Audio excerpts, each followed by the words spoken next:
Welcome back to another video, guys. This is another episode of East versus West, which is the only place where you can get a perspective from coast to coast with myself, Eddytainment, and Anthony from the Knights of Horror. Today, we're going to be talking about Busch Gardens Williamsburg Howl-O-Scream, which is on the East Coast, versus Knott's Berry Farms, Not Scary. It's called Not Scary. Yeah, it's Scary Farm. There you go. Not Scary Farm on the West Coast. Let's do this. All right. So Eddie's gonna start off with his haunt first, and he's gonna tell me a little bit about it. Then I'll mention my haunt, and then at the end we'll give our final thoughts on what we're jealous of, what we want to see in each other's haunts, etc., etc. So Eddie, go ahead and start it off for us, buddy. Okay, perfect. So to begin, we got Howl-O-Scream. This year was the 20th anniversary, and this haunt is staged at a pretty large theme park. I think on the West Coast, you guys are well aware of Busch Gardens Williamsburg, as well as Busch Gardens Tampa. Probably more familiar with Busch Gardens Tampa. But Busch Gardens in general is, if I had to compare it to some of our marquee theme parks, it's probably the next level right below Disney and Universal Studios. Yeah. So it's a pretty large park. It offers a lot of diversity as far as like rides, dark rides, roller coasters, so on and so forth. And their annual Halloween event is called Howl-O-Scream. Now, just like the park is a few tiers below Universal and Disney, I would also, venture to say that so is their haunt. So I wouldn't compare apples to apples, Howl-O-Scream versus Halloween Horror Nights, but I would definitely say that, if you're going down the tiers, this is the next best thing. Yeah. So Howl-O-Scream this year has its 20th year. So it was an anniversary year, which makes it a special year for the event. They usually tend to put a little bit more into it. The park itself is themed as different cultures. You got Oktoberfest, you have Germany, you have New France, regular France, Ireland, England, Scotland, Italy, and Italia, or Festa Italia is what it's called. You go through these different places, you get different culinary options, but you also get kind of themes that are subject to those areas. So to start us off this year, we had, let's see, how many houses did we have this year? We had 7 houses. We had 7 houses, and through those 7 houses, we got a nice variety of different scares. The marquee house this year was Vault 20, obviously for the 20th year of the event. That house was basically a trip down memory lane. Sweet. You got to see, go ahead. Oh, I said sweet. Oh, yeah. We got to see basically all the events of years past with the icons, characters, different houses that we experienced. And by far, it did not let down. It lived up to the expectation. It was a cool trip down memory lane. We also had this year just a few new haunted houses. I'm not sure in comparison, we'll hear in a second how Knott's Berry Farm does it, but Howl-O-Scream at Busch Gardens tends to recycle a lot of their houses and just occasionally add in some new houses. So for the most part, they were all new houses, all repeating houses with just a few new houses. So the next new house after Vault 20 this year was Dystopia. Dystopia was basically a house that ventured into the future, into a post-apocalyptic utopia, but it was a facade. It wasn't a true utopia. We were all being brainwashed. And they did a really good job of taking you down that and basically keeping true to the story as you walk through the house, which was pretty impressive for the level of event that it is. And then the last new house that they presented this year was Demented Dimensions. Demented Dimensions is interdimensional vortex has opened and basically exposed our Earth to these demons from other dimensions. I did that house twice because now I've been to the event twice this year, and I thought it was a cool house the second time around. The first time around, it kind of let me down.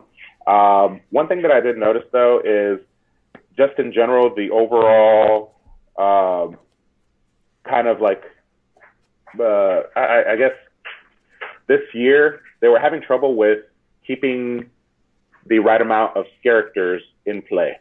So just overall this year, I noticed that there wasn't that many characters. So the event was more about what you see and it being aesthetically pleasing than it being the scariest event in the area.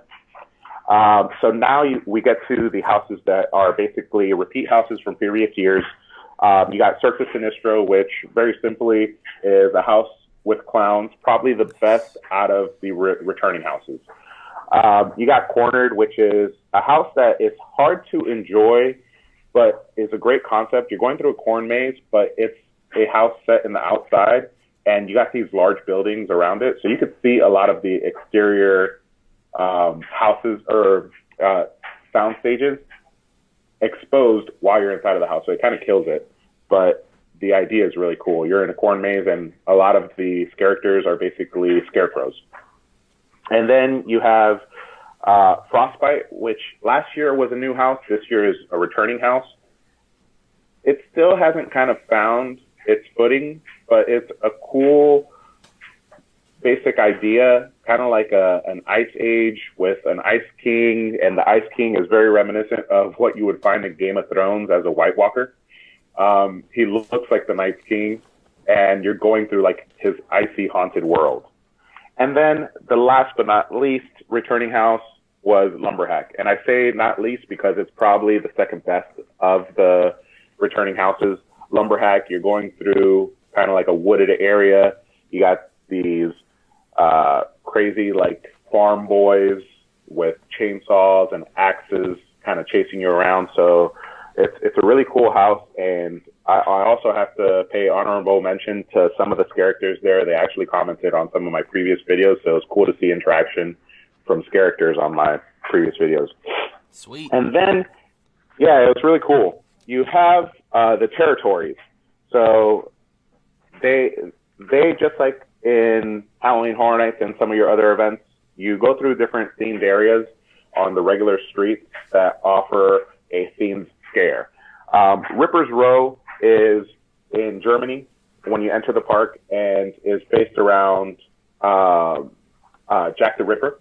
Nice. And so you get some cool theming in that area. You'll see in some of the videos that I've posted, Jack the Ripper is actually present on the streets. Axe Alley is in the back of the park. It's an area where basically it's similar to Lumberhack, but it's actually not next to Lumberhack, or it doesn't lead into Lumberhack. But you got these axe and chainsaw massacre type of style coming after you. Vampire Point is in, where's Vampire Point? Vampire Point is in Germany. Oh, I stand corrected. Ripper's Row is in is it Germany? England. Ripper's Row is in England, not Germany. Vampire Point is in Germany. And the name says it for itself. It's vampires all over the place. Really cool. You got in that area some pretty cool projection mapping. Sideshow Square is what leads into Circus Sinistro. So it's another area with a bunch of clowns. They got large hammers and chainsaws as well.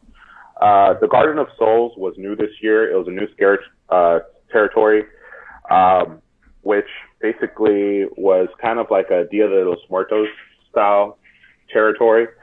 And then you got Fool's Court, which was a bunch of jesters that were in the, what area was that again? That was in France. It's these jesters, which is also like a very like clown style approach, but these guys were not armed with anything except for very terrifying looking faces. And last but not least, to kind of round up the event, this event has something that's a little bit different. Two things actually that are a little bit different from your traditional marquee events like Halloween Horror Nights. One of them being the fact that you have escape rooms. So there's 2 escape rooms, different themings for both of them. Every year those tend to change. Given that this was the 20th year, the main icon of this event and the original icon of the event is also Jack, but it's not Jack the Clown. It's Jack the Pumpkin. He's like a man with a pumpkin face. Awesome.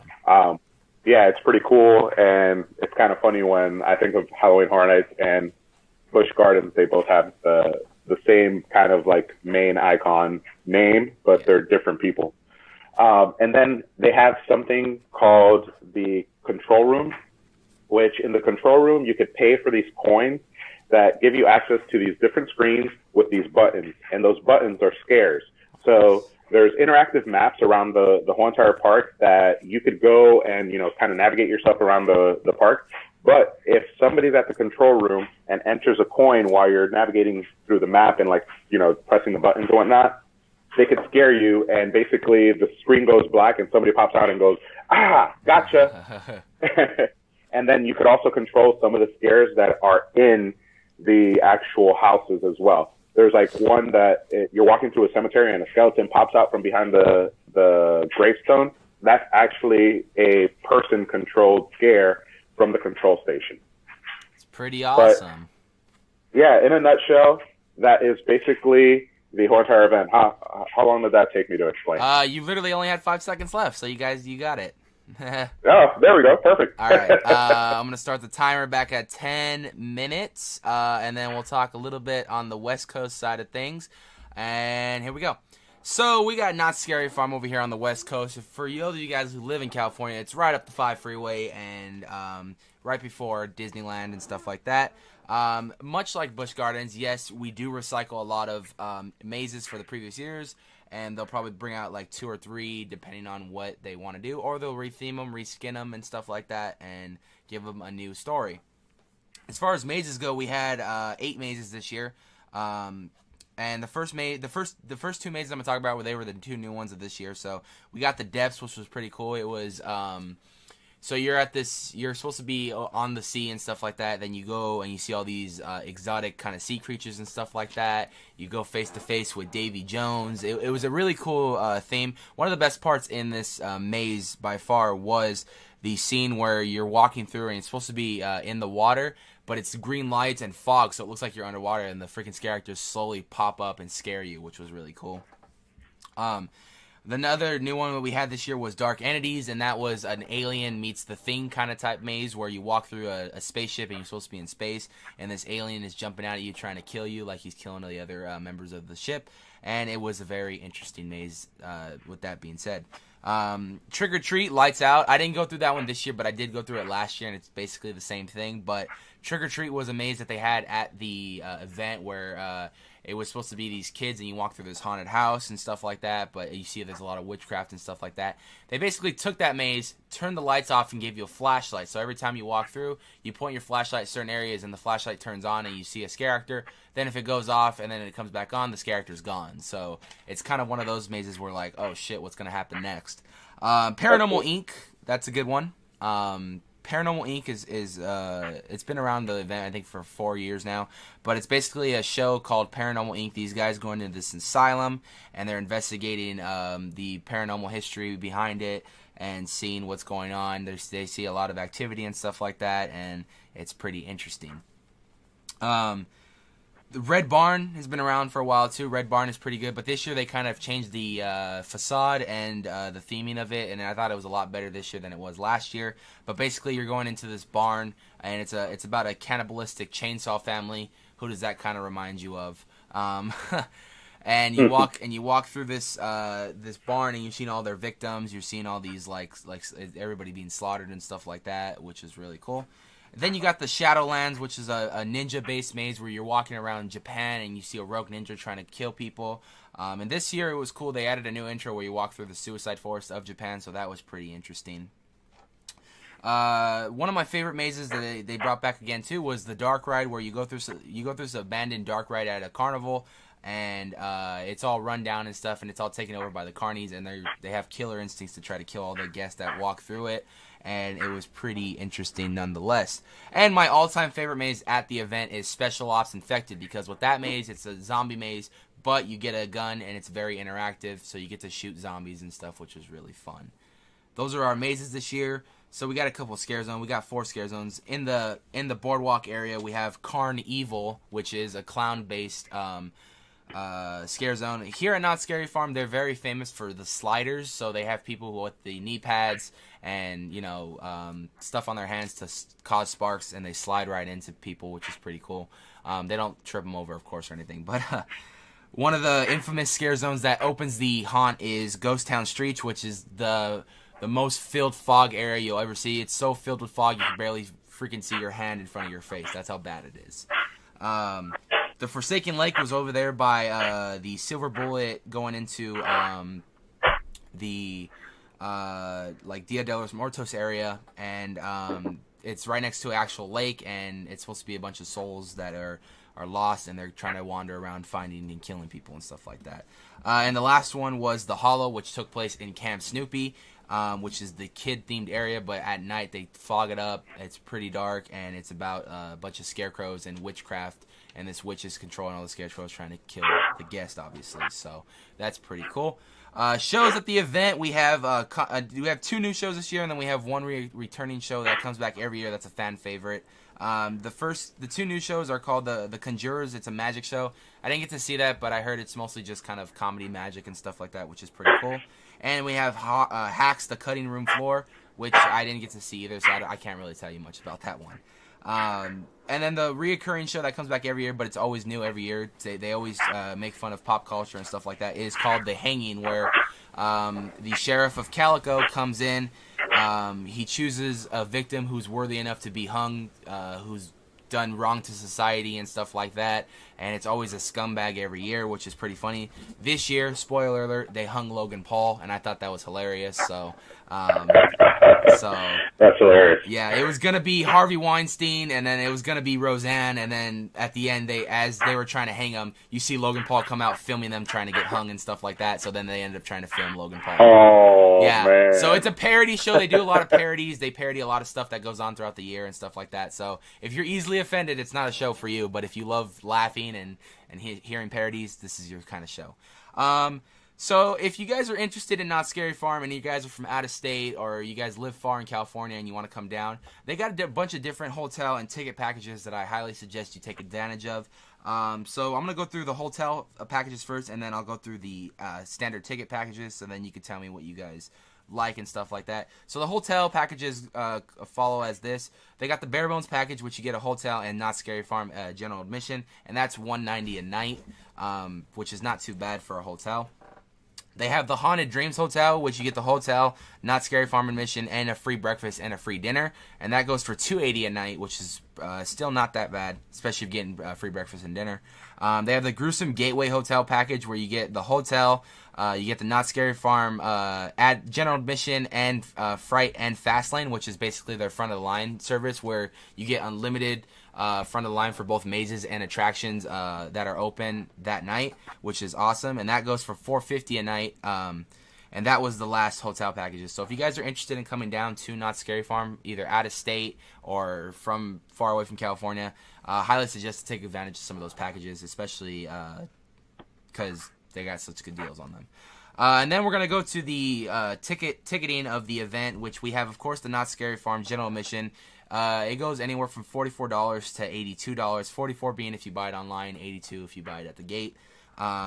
Not Scary Farm, they have an annual pass to this event, which I thought was really cool, and that goes for $90, which is honestly worth it if you want to go almost every night of the year. That, sadly, by now is already sold out, though, so there's no getting it right now. They have the Fright Lane Fast Lane, like I mentioned. It's unlimited front of line to the mazes and attractions, and that goes anywhere from $140 to $149, depending on the night you go.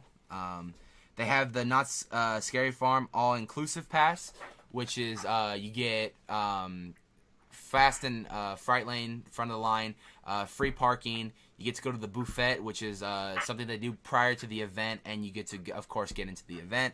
And that goes for $178.99. If you're getting all that free food and all that stuff, I think it's generally worth it. Free parking, so that's one. If you've never been to the event, probably one you should do. And if you want to just do the buffet, which is called the buffet, it's prior to the event, about an hour or two before the event, they feed you. On top of the ticket of course is $44.82. And if you want to add the buffet, that's $31.99. And it looks like they give you some good stuff. And honestly, the scare actors interact with you while you're eating, which is pretty cool. So I do like that.